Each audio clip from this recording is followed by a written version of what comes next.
Japan में 16 घंटे के बाद G7 की बैठक शुरू हो जाएगी। इसके बाद 3 दिनों तक दुनिया के ताकतवर देशों के नेता मिलकर चर्चा करेंगे।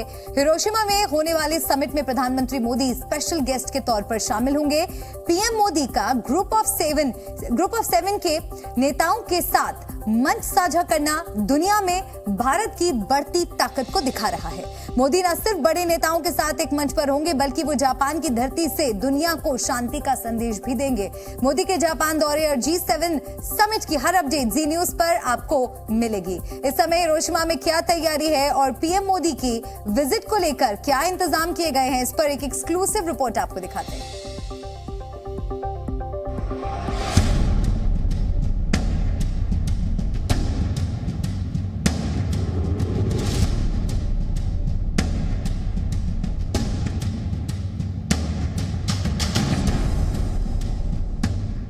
जापान की धरती पर जय हिंदुस्तान।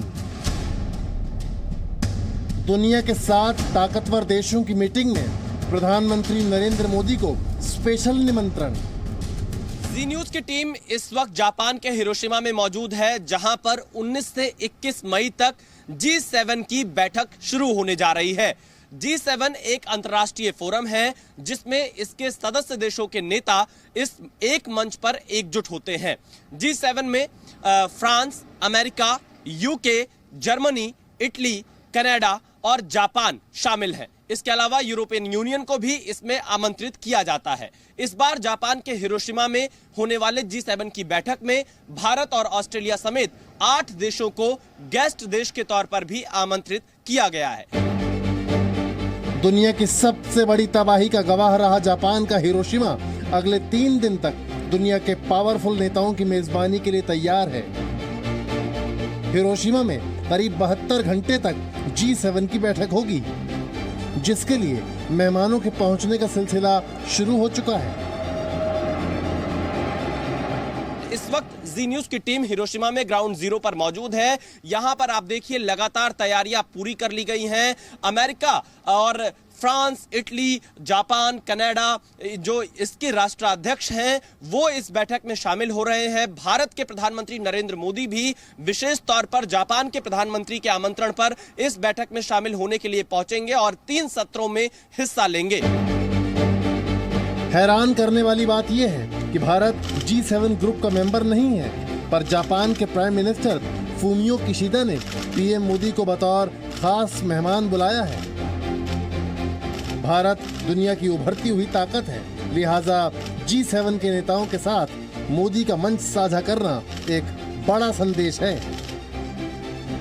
प्रधानमंत्री नरेंद्र मोदी 19 मई शाम 4:30 बजे भारत के समय के हिसाब से हिरोशिमा पहुंचेंगे और यहां इस बैठक में हिस्सा लेंगे। उस वक्त हिरोशिमा में रात के 8 बज रहे होंगे। 19, 20, 21 मई 3 दिनों तक प्रधानमंत्री नरेंद्र मोदी हिरोशिमा में मौजूद रहेंगे। प्रधानमंत्री नरेंद्र मोदी G7 समिट के 3 आउटरीच सेशन में शामिल होंगे और तमाम बड़े मुद्दों पर अपनी राय रखेंगे। खास तौर पर प्रधानमंत्री नरेंद्र मोदी हिरोशिमा की इस धरती से शांति का संदेश देंगे।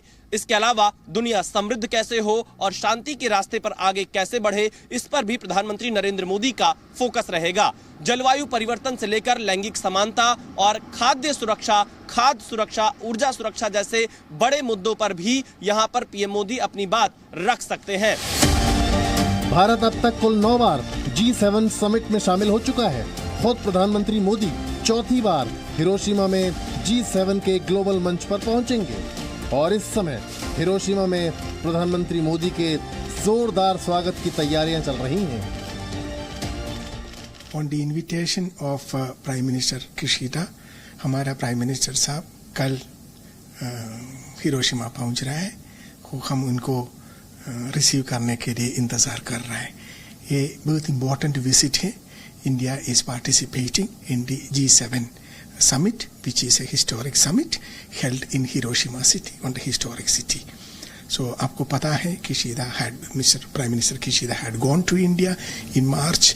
हमारा प्राइम मिनिस्टर साहब के मुलाकात हुआ है, उसमें इनको इनवाइट किया है जापान आने के लिए और हमारा प्राइम मिनिस्टर साहब ने वो इनविटेशन एक्सेप्ट किया है, इसलिए वो विजिट कल हो रहा है। क्वाड की शिखर वार्ता जो सिडनी में निर्धारित थी और जो जिन कारणों से, और वो कारण आप सब लोगों को ज्ञात हैं कि वो नहीं हो रही, और अब वो ये प्रयास क्वाड के चारों देश कर रहे हैं कि हिरोशिमा में चारों नेताओं की, शीर्ष नेताओं की उपस्थिति का फायदा उठाते हुए क्वाड की जो शिखर वार्ता है वो हिरोशिमा में की जाए। भारत और जापान के रिश्ते पहले से ही अच्छे रहे हैं और हिरोशिमा में मोदी को बुलाना उसी कड़ी का हिस्सा है। प्रधानमंत्री मोदी 3 दिन तक जापान में रहेंगे। इस दौरान G7 के अलावा वर्ल्ड लीडर्स के साथ 1-to-1 मीटिंग भी होगी। खास बात यह है कि प्रधानमंत्री नरेंद्र मोदी जब हिरोशिमा पहुंचेंगे तो यहां पर कुछ खास तैयारियां की गई हैं, क्योंकि भारत इस कार्यक्रम में एक गेस्ट कंट्री के तौर पर शामिल हो रहा है और पीएम मोदी 3 दिनों तक जापान के हिरोशिमा में मौजूद रहेंगे।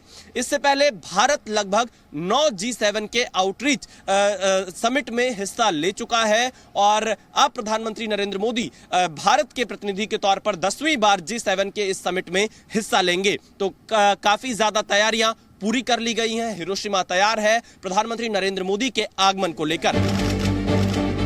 नरेंद्र मोदी पूरी दुनिया के टॉप लीडर्स में से एक हैं। यही वजह है कि जापान में पीएम मोदी दुनिया को दिशा देने वाली मीटिंग का अहम हिस्सा बनेंगे। G7 की बैठक में पीएम मोदी, जापान के प्रधानमंत्री फूमियो किशिदा, अमेरिकी राष्ट्रपति जो बाइडन, इटली के prime minister Giorgia Meloni, Canada के पीएम जस्टिन ट्रूडो, फ्रांस के राष्ट्रपति इमैनुअल मैक्रोन, यूनाइटेड किंगडम के पीएम ऋषि सुनक, जर्मनी के चांसलर ओलेफ स्कोल्स और यूरोपियन काउंसिल के अध्यक्ष चार्ल्स मिशेल्स के साथ दिखेंगे। हिरोशिमा में G7 मीटिंग के साथ बड़े नेताओं की आपसी मुलाकात भी होगी, यानी दुनिया की बात करने के अलावा आपसी रिश्तों, इकोनॉमी और एनर्जी सुरक्षा पर भी बातचीत होगी। ये बहुत इम्पोर्टेंट समिट है और इंडिया, आपको पता है, हम सबसे बड़ा पॉपुलेशन का कंट्री है, 5th लार्जेस्ट इकोनॉमी है, हम G20 का चेयर है, फास्टेस्ट ग्रोइंग लार्ज इकोनॉमी है, लार्जेस्ट डेमोक्रेसी है। सो हमारा पार्टिसिपेशन ये G7 समिट में बहुत इम्पोर्टेंट है और हम मुझे अभी इसमें बहुत आउटरीच सेशंस हैं, पूरा में हमारा प्राइम मिनिस्टर साहब पार्टिसिपेट कर रहा है और हम इसके अलावा बायलैटरल का मीटिंग भी होगा, सो उसमें भी पार्टिसिपेट करेंगे। जापान ने G7 की बैठक के लिए हिरोशिमा को चुना है। इसके पीछे की वजह भी बेहद खास है। जापान यहां से पूरी दुनिया को शांति का संदेश देना चाहता है और भारत ने भी अपनी विदेश नीति में हमेशा शांति की वकालत की है। जापान G7 का आयोजन हिरोशिमा में कर रहा है। हिरोशिमा वो जगह है जहां पर विनाशकारी परमाणु बमों से हमला किया गया था, पूरे शहर का नामो निशान मिट गया था। और खास बात यह है कि जब आप G7 के आधिकारिक वेबसाइट पर जाएंगे तो आपको वहां पर यह संदेश लिखा होगा कि G7 का आयोजन हिरोशिमा में कराने के पीछे मुख्य कारण यह है कि दुनिया को शांति का संदेश दिया जा सके और परमाणु रहित जो हथियार है, जो परमाणु से रहित दुनिया है, उसको आगे बढ़ाने का प्रयास किया जाए, यानी एटम बम से मुक्त दुनिया को रखने का संदेश जापान यहां से देना चाहता है। पीएम मोदी हिरोशिमा के पीस मेमोरियल में महात्मा गांधी की प्रतिमा का अनावरण करेंगे। ये वही जगह है जहां सेकेंड वर्ल्ड वॉर में दुनिया का पहला परमाणु बम गिराया गया था और यहीं से महात्मा गांधी का शांति संदेश पूरी दुनिया तक पहुंचेगा। इस वक्त हम हिरोशिमा के पीस मेमोरियल पार्क में मौजूद हैं। प्रधानमंत्री नरेंद्र मोदी भी इस पार्क का दौरा करेंगे। खास बात यह है कि प्रधानमंत्री नरेंद्र मोदी जब हिरोशिमा के G7 समिट में हिस्सा लेने पहुंच रहे हैं तो पीएम मोदी पूरी दुनिया को हिरोशिमा से शांति का ही संदेश देंगे। दरअसल प्रधानमंत्री नरेंद्र मोदी इसी हिरोशिमा का जो ये पीस मेमोरियल है, इसमें महात्मा गांधी की मूर्ति का अनावरण करेंगे। ये एटॉमिक डोम है, यहाँ से लगभग 50 से 100 मीटर की दूरी पर ही महात्मा गांधी की मूर्ति लगाई जाएगी। महात्मा गांधी की मूर्ति के साथ ही भारत यहाँ से शांति का ही संदेश देने का प्रयास कर रहा है। G7 विकसित देशों का एक पावरफुल ग्रुप है। इसके सदस्य देश दुनिया की सबसे बड़ी आर्थिक ताकत है। इसमें 7 देश Canada, France, Germany, Italy, Japan, Britain और अमेरिका शामिल हैं। यही वजह है कि इसे ग्रुप ऑफ 7 के नाम से भी जाना जाता है। शुरुआती दौर में इस ग्रुप में केवल 6 देश शामिल थे। इस ग्रुप को बनाने के लिए पहली मीटिंग 1975 में हुई थी। 1976 में इस ग्रुप से कनाडा के जुड़ने के बाद इसे G7 कहा गया। 1998 में इस समूह से रूस भी जुड़ा, तब इसका नाम हुआ G8। पर क्रीमिया पर आक्रमण और कब्जे के बाद रूस की सदस्यता को खत्म कर दिया गया। ये वापस G7 बन गया। पहले G7 में चर्चा का टॉपिक महंगाई और आर्थिक संकट जैसे मुद्दे होते थे, पर अब ऐसे मुद्दे भी शामिल किए गए हैं जिनका असर किसी दूसरे देश पर पड़ता हो। रूस यूक्रेन युद्ध के बाद ऐसी ग्लोबल बैठकों में भारत का महत्व बढ़ गया है। इंटरनेशनल डिप्लोमेसी में भारत एकमात्र देश है जो अमेरिका और रूस दोनों महाशक्तियों को एक साथ लेकर चलता है। जापान इस बैठक में तमाम बड़े मुद्दों पर, खासतौर पर वॉइस ऑफ ग्लोबल साउथ और इसके साथ ही जो संभावना जताई जा रही है रूस यूक्रेन युद्ध के मुद्दे पर भी G7 के जो सदस्य देश हैं वो आपस में चर्चा कर सकते हैं। इसके अलावा जो अंतर्राष्ट्रीय चुनौतियां यहां पर सामने आ रही हैं इन देशों के सामने, उस पर चर्चा होगी। और खास बात यह है कि क्या G7 जो हिरोशिमा में हो रहा है, यहां से जापान जिस मकसद को लेकर यह हिरोशिमा में G7 का आयोजन कर रहा है, शांति का मकसद, उसमें सफलता मिल पाएगी। कैमरामैन एस जयदीप के साथ विशाल पांडे, जी मीडिया, हिरोशिमा, जापान। और हिरोशिमा से हमारे साथ विशाल पांडे जुड़ गए हैं। विशाल, ये बताइए कि हिरोशिमा में क्वाड समिट पर आपके पास क्या अपडेट है? क्वाड लीडर्स की मुलाकात का एजेंडा क्या रहने वाला है?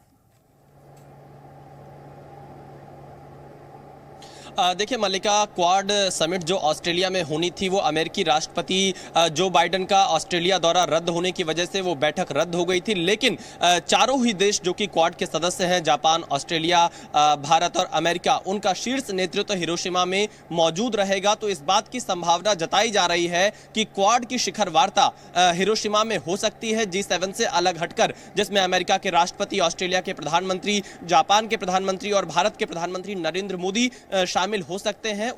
उसका समय और वेन्यू अभी तय नहीं हो पाया, लेकिन पूरी संभावना इस बात की है कि क्वाड की बैठक अब हिरोशिमा में हो जाएगी। देखिए, क्वाड का जो सबसे मुख्य मकसद रहता है वो कहीं ना कहीं उसमें इंडो पैसिफिक का जो पूरा क्षेत्र है वहां पर खुला और ओपन पूरी तरह से वहां व्यापार हो, आवाजाही हो, ये एक बड़ा मुद्दा रहता है। इसके अलावा जो क्षेत्रीय मुद्दे रहते हैं चारों ही देशों से जुड़े हुए, उन पर बातचीत होती है।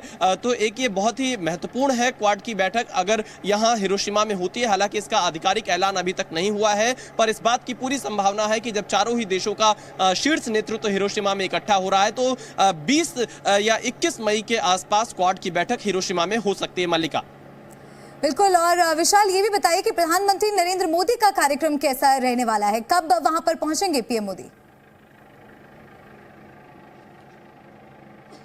देखिए मल्लिका, प्रधानमंत्री नरेंद्र मोदी जापान के दौरे पर भारत के समय के हिसाब से कल शाम 4:30 बजे हिरोशिमा पहुंच जाएंगे और उस वक्त हिरोशिमा में रात के 8 बज रहे होंगे। प्रधानमंत्री नरेंद्र मोदी 19, 20 और 21 मई 3 दिनों तक जापान के दौरे पर रहने वाले हैं। वो G7 में, क्योंकि भारत एक गेस्ट कंट्री के तौर पर आमंत्रित है, तो जो इसका आउटरीच सेशन होगा उसमें 3 सत्रों में प्रधानमंत्री नरेंद्र मोदी हिस्सा लेंगे। और इसके अलावा पीएम मोदी यहां पर जापान के प्रधानमंत्री किशिदा के साथ द्विपक्षीय वार्ता करेंगे। कई अन्य देशों के जो राष्ट्राध्यक्ष हैं उनके साथ भी द्विपक्षीय वार्ता संभव हो सकती है, ऐसी जानकारी भारत के विदेश मंत्रालय की तरफ से दी गई है। इसके साथ ही महात्मा गांधी से जुड़ा हुआ एक स्टैचू का उद्घाटन भी प्रधानमंत्री नरेंद्र मोदी के द्वारा किया जा सकता है, इस बात की भी सूचना मिल रही है। और साथ ही जो क्वाड देश के यहाँ पर राष्ट्राध्यक्ष मौजूद रहेंगे उनके साथ एक अलग से बैठक प्रधानमंत्री नरेंद्र मोदी की हो सकती है। बहुत शुक्रिया विशाल, हमारे साथ जुड़ने के लिए, जानकारी साझा करने के लिए। नजर आप बनाए रखिएगा, लौटेंगे आपके पास आगे भी।